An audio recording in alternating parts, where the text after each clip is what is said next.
Ever look at your gaming library and think, this is all mine? Hate to break it to you, but it's not. You've paid hundreds, maybe even thousands. But what if I told you none of that is actually yours? So, here's the hard truth.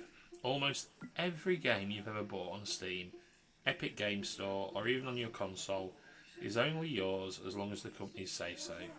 That's because you don't own the game, you're just renting them with a license. This isn't new. Steam didn't start this trend. Game companies have been licensing games since the CD-ROM days. DRM systems limited how and where you could play, even with physical discs. The difference back then, at least you felt like you owned something tangible. If you've ever heard about games being pulled from the stores or accounts, or you being banned, you're looking at the dark side of licensing. Remember PT, Marvel Heroes? When these games were removed from stores, players lost access forever. Account bans can wipe out entire libraries in seconds, and if a platform shuts down, good luck keeping your games.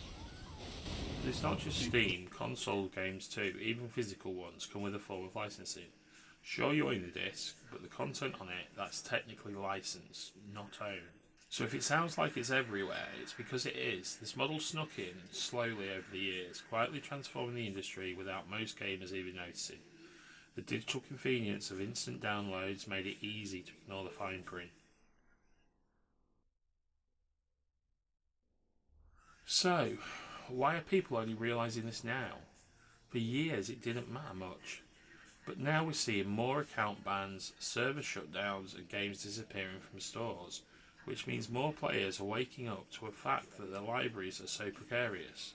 They're realising that access isn't guaranteed, it's granted. Games as a service takes licensing to a whole new level. Think of games like Destiny 2 or Fortnite. With these games, you're not buying a game, you're buying access to a constantly changing experience. Developers can add, change, or even remove entire pieces of content sometimes, including expansions you paid for. In Destiny 2, for example, whole campaigns and expansions were vaulted, essentially locked away, despite players having purchased them. In a GAS world, everything you buy is at the developer's mercy. If the company decides to retire certain features or even the entire game, that's it. When Marvel Heroes shut down, players lost not only their progress but all the in-game purchases too. One big reason games vanish is when companies lose the rights to use certain intellectual property. Marvel Heroes, Transformers, a prime example of when developers lost their IP rights. The games were taken down from digital stores, leaving players without an option to purchase or re-download them. For fans, it meant their favourite games had just gone, and if you already bought the game but deleted it, you're out of luck. This isn't an isolated issue, it's a constant risk with licensed games. If a company can't renew or chooses not to renew those rights, the game disappears for everyone. And music is another major issue. When games used to license songs, they're often required to renew those rights every few years, and if they don't, the game can be removed from stores entirely. Take Alan Wake for example. It was temporarily delisted because the music licenses expired, meaning players couldn't buy or download it until those rights were renegotiated.